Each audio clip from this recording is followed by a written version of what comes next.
अच्छा, आज बात करते हैं हम कोलेस्ट्रॉल के बारे में।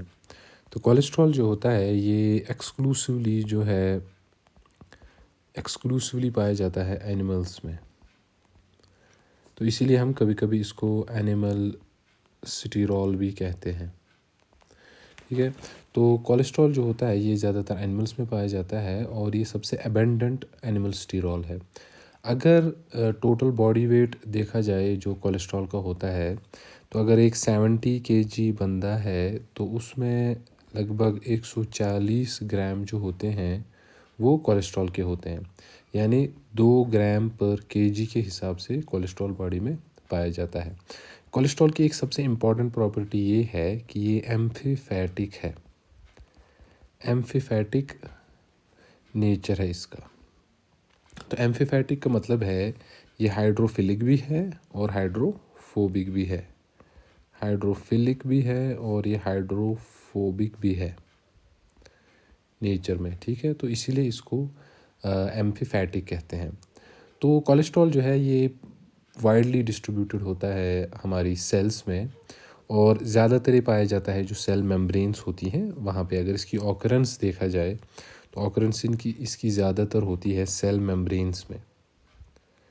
तो सेल मेम्ब्रेन्स में कोलेस्ट्रॉल का बहुत ही इम्पोर्टेंट रोल है। और कुछ जैसे लाइपोप्रोटीन्स होते हैं उनमें भी कोलेस्ट्रॉल का बहुत ही इम्पोर्टेंट रोल है। इसके बारे में हम इसी लेक्चर में बात करेंगे। तो कोलेस्ट्रॉल का अगर लिटरल मीनिंग वैसे देखा जाए तो एक ग्रीक वर्ड है जिसको हम कहते हैं कोल। ठीक है। तो कोल का मतलब होता है बाइल, क्योंकि बाइल में भी पाया जाता है कोलेस्ट्रॉल। तो और इसलिए इसको कोल भी कहते हैं, कोलेस्ट्रॉल इसलिए भी कहते हैं क्योंकि सबसे पहले बाइल से ही आइसोलेट किया गया था। ठीक है। तो ये सॉलिड अल्कोहल भी कहते हैं इसको। इसको सॉलिड अल्कोहल भी कहते हैं जो हमने ऑब्टेन किया सबसे पहले कहाँ से, बाइल से। तो ये तो हो गया कोलेस्ट्रॉल का एक बेसिक फाउंडेशन कि भाई कोलेस्ट्रॉल क्या है और उसका नेचर कैसा है। तो अब हम बात करेंगे कोलेस्ट्रॉल के स्ट्रक्चर के बारे में। तो आइए देखते हैं जो कोलेस्ट्रॉल का स्ट्रक्चर है वो कैसा होता है और इसकी ऑकरेंस के बारे में भी थोड़ा सा यहाँ पे हम बताएंगे, जैसे कुछ प्रॉपर्टीज़ वगैरह या कुछ रिएक्शंस जिससे हम कोलेस्ट्रॉल के बारे में पता करते हैं। तो कोलेस्ट्रॉल का जो मेन स्ट्रक्चर होता है वो C27H46 और O होता है इसमें। ठीक है। तो ये चीज़ें कोलेस्ट्रॉल में पाई जाती हैं, C27H46O। तो कोलेस्ट्रॉल का स्ट्रक्चर भी बनाते हैं यहाँ पे, देखते हैं कोलेस्ट्रॉल दिखने में कैसा होता है। ये एक्चुअल में एक स्टीरॉल की तरह होता है। इसमें ABCD रिंग्स होती हैं। तो आप बनाएंगे A रिंग। ठीक है। उसके बाद दूसरी बेंजीन रिंग बनाएंगे तो ये होगी B रिंग। उसके बाद इसी रिंग के साथ आप यहाँ पे बनाएंगे एक तीसरी रिंग तो ये बन जाती है C रिंग। और एक पेंटोज रिंग होती है जिसमें 1 2 3 4 5 कार्बन्स होते हैं कॉर्नर्स पे और यहाँ पे आप इसका एक कार्बन और एक एक्स्ट्रा बनाएंगे। तो मैं इसकी इन रिंग्स की नंबरिंग आपको समझाता हूँ। ये आपका A रिंग है, ये B है, ये C है और ये D रिंग है। ठीक है। और अगर कार्बन नंबरिंग की बात करें तो इसमें हमेशा नंबरिंग आप यहाँ से A रिंग से स्टार्ट करेंगे, 1 2 3 4, आपका ये हो गया 5 यहाँ पे हो गया कॉर्नर पे। ठीक है। और 6 7 इसी तरफ आगे बढ़ते जाएंगे, 8, फिर इसी रिंग में आप यहाँ पे 9 करेंगे। ठीक है। तो इसी रिंग में ये वाला बन गया 10। इसी तरह जब आप करते जाएंगे तो टोटल इसमें 27 होते हैं। लेकिन एक स्ट्रक्चर में सबसे मैक्सिमम आपका यहाँ पे 18 आएगा। यहाँ पे ये वाली रिंग में आपका यहाँ पे आपका एक एक्स्ट्रा यहाँ पे भी होता है तो वो आएगा आपका 19।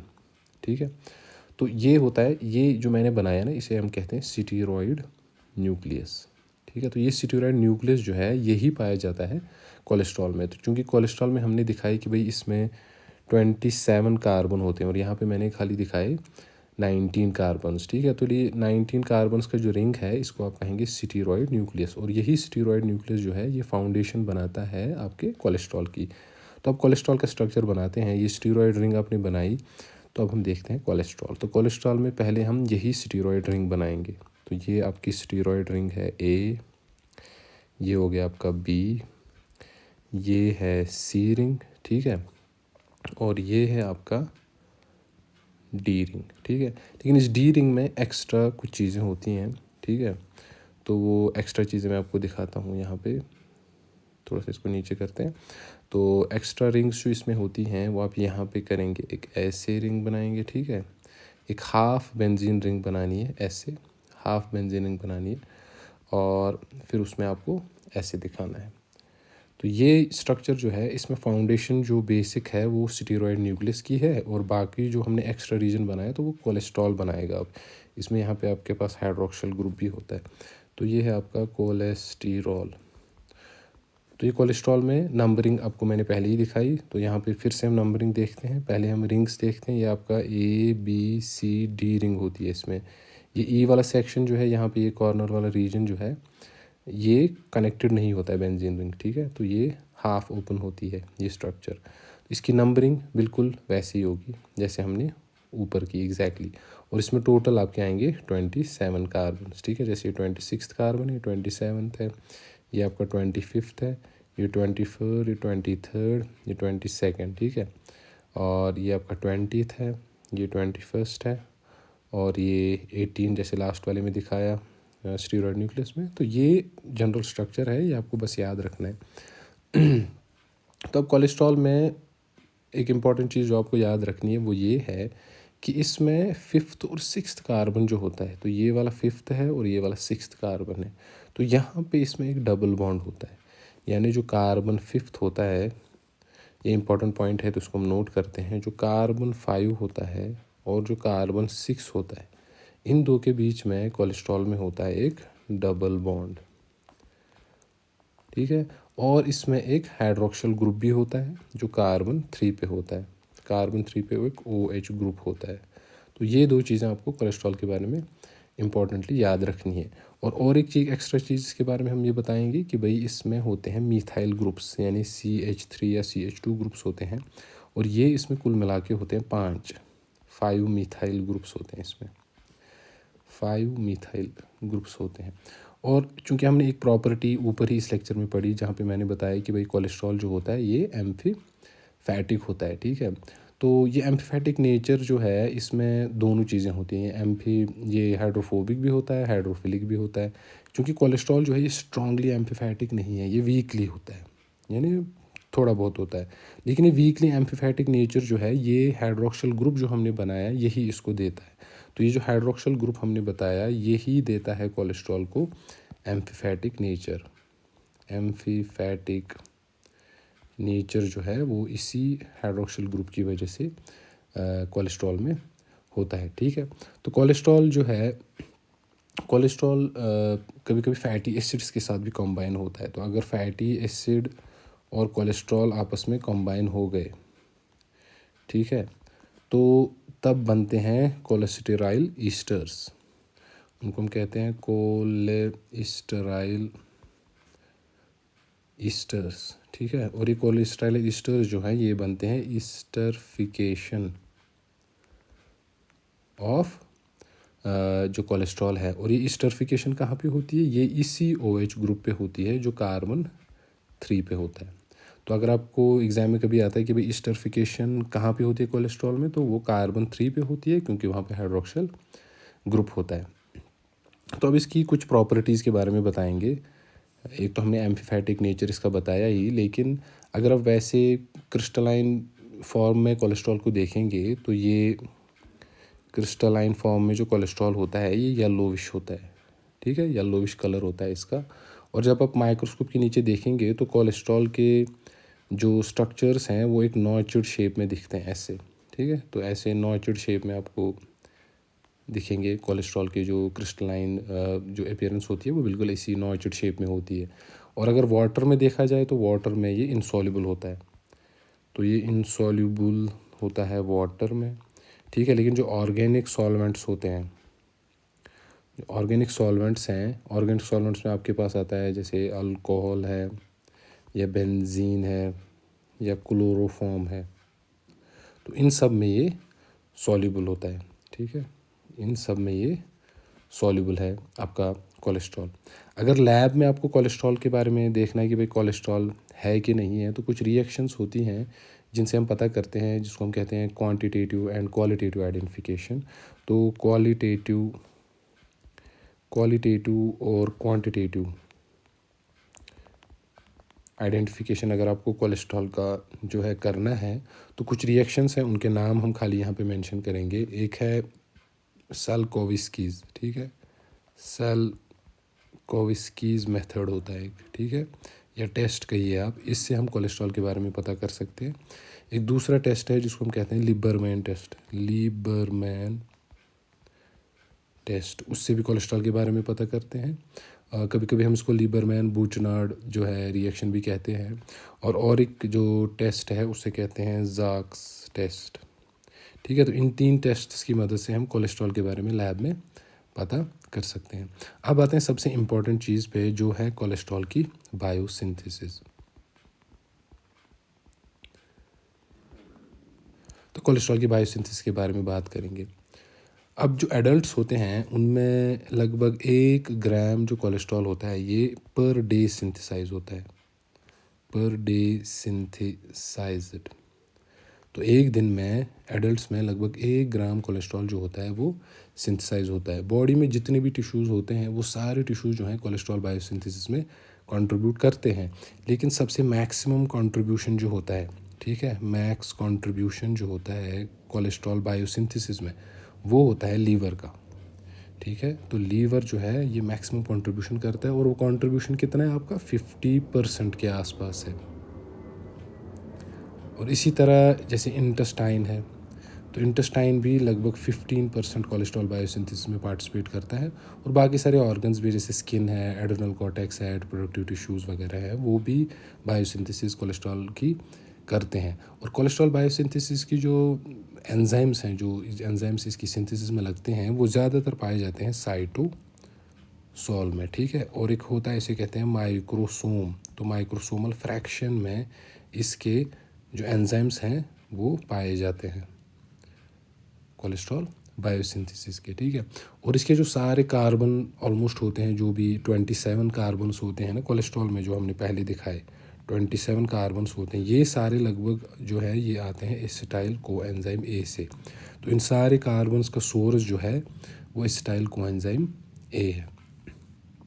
थोड़ा सा मैं एनर्जेटिक्स के बारे में भी बताता हूँ। अगर आपको 1 मोल जो कोलेस्ट्रॉल का है क्रिएट करना है बॉडी में, तो इसके लिए आपको लगते हैं भाई 18 मोल्स लगते हैं किसके, एसिटाइल को ए के, ठीक है। और लगते हैं 36 मोल्स एटीपी के, और लगते हैं 16 मोल्स एनएडीपीएच के। तो ये सारी चीज़ें हमें चाहिए, तब जाके आपको 1 मोल ऑफ कोलेस्ट्रॉल मिलेगा। अब आते हैं मेन कोलेस्ट्रॉल की जो बायोसिंथेसिस है उनकी मेन स्टेप्स पे। तो स्टेप्स के बारे में अगर बात करें तो 5 स्टेप्स मैं आपको यहाँ पे दिखाऊंगा, जिनसे हम कोलेस्ट्रॉल की जो बायोसिंथेसिस है वो देखेंगे, वो उससे कोलेस्ट्रॉल बनता है। होते तो स्टेप्स बहुत सारे हैं, लेकिन जनरली हम इनको 5 स्टेप्स में ही डिवाइड करते हैं जो मेन स्टेप्स होते हैं। तो पहला ही स्टेप आपका होता है, जो पहला स्टेप है वो है आपका HMG को ए को बनाना, ठीक है। HMG को एंजाइम ए बनना चाहिए। और दूसरा स्टेप है आपको मीवेलोनेट बनाना है HMG को एंजाइम ए से, ठीक है। तो ये होता है 6 कार्बन फ्रैगमेंट वाला। इसी तरह उसके बाद आप बनाएंगे आइसोप्रेनॉइड यूनिट्स। तो आइसोप्रेनॉइड यूनिट्स जो होते हैं ये 5 कार्बन वाले यूनिट्स होते हैं। इसमें IPP DPP वगैरह भी बनते हैं, उसके बारे में बात करेंगे। और होता है सीक्वेलिन, तो सीक्वेलिन भी बनाना है हमें, ये 30 कार्बन होता है। और फिर सीक्वेलिन से हमें फाइनली बनाना है कोलेस्टेरॉल, जो कोलेस्ट्रॉल है जो है वो 27 कार्बन होता है। तो ये 5 स्टेप्स जो हैं ये मेन स्टेप्स हैं कोलेस्ट्रॉल बायोसिंथेसिस के। तो अब आते हैं पहले स्टेप के बारे में। तो पहला स्टेप हमने जो बताया वो है आपका HMG कोएंजाइम ए वाला। तो पहला स्टेप आपका HMG कोएंजाइम ए जो है वो सिंथेसाइज करना है। तो ये HMG कोएंजाइम जो ए जो है ये कैसे बनता है, एक एसिटाइल को ए आता है, इसके साथ दूसरा एक एसिटाइल को ए जो है वो कॉन्डेंस हो जाता है, ठीक है। ये दोनों जब कॉन्डेंस हो जाते हैं तो ये बनाते हैं आपका एसिटाइल को ए, और इसके साथ मिलता है और एक एसिटाइल को ए।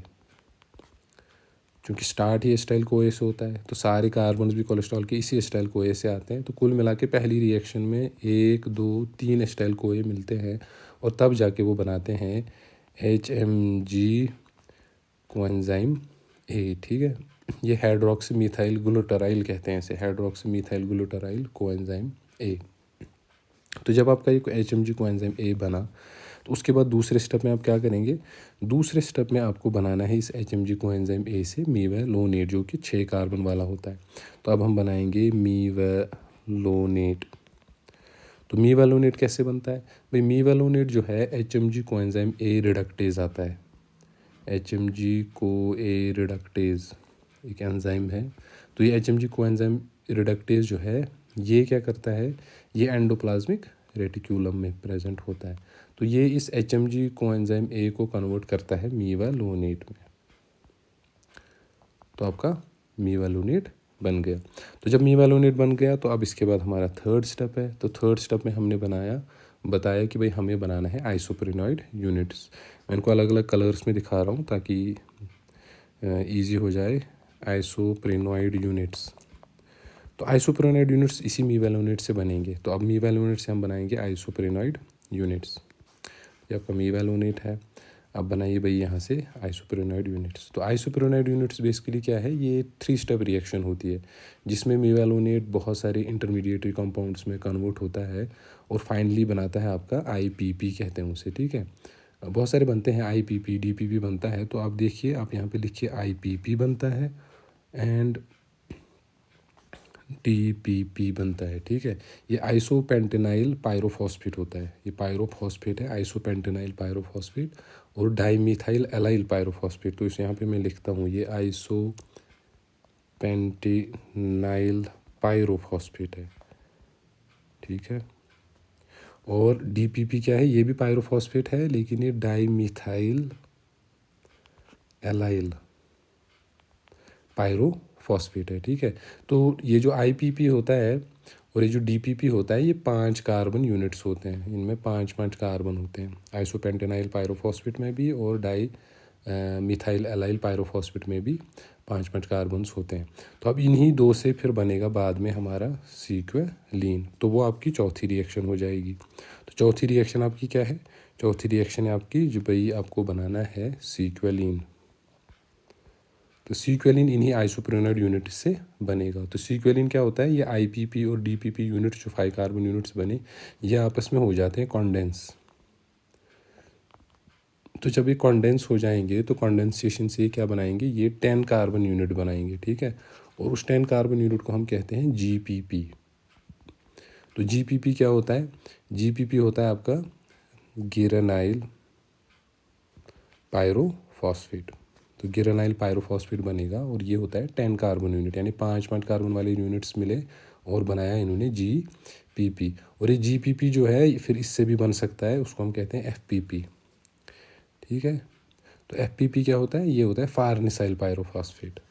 इसे हम कहते हैं फार्निसाइल पायरोफॉस्फेट। ये फार्निसाइल पायरोफॉस्फेट जो होता है, ये होता है 15 कार्बन वाला। GPP होता है 10 कार्बन, FPP होता है 15 कार्बन। तो पहले IPP और DPP जो 5 कार्बन वाले हैं वो कॉन्डेंस होकर बनाएंगे GPP जो बन गया 10 कार्बन वाला। फिर उसके साथ और यूनिट्स कंबाइन होकर बनाएंगे FPP जो बनता है 15 कार्बन, 15 कार्बन यूनिट्स बनते हैं। तो अब अगर FPP 2 मिले, तो FPP 2 मिलते हैं, तो FPP के साथ मिलेगा दूसरा FPP, ठीक है। तो ये 2 जब मिलेंगे तो ये बनाएंगे 30 कार्बन यूनिट, क्योंकि मैंने बताया जो सीक्वेलिन है ये 30 कार्बन यूनिट है। तो इस तरह से आपका सीक्वेलिन जो है वो क्रिएट हो जाता है।